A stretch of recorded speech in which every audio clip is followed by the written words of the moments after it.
Stop.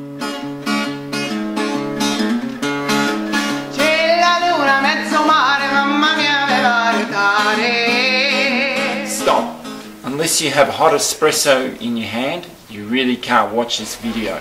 You need to have it there where you can smell the aroma and then appreciate what these machines actually do.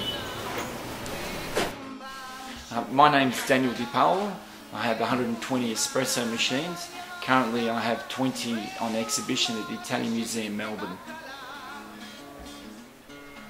My passion for the machines is basically based on the design and the workmanship that went into these machines.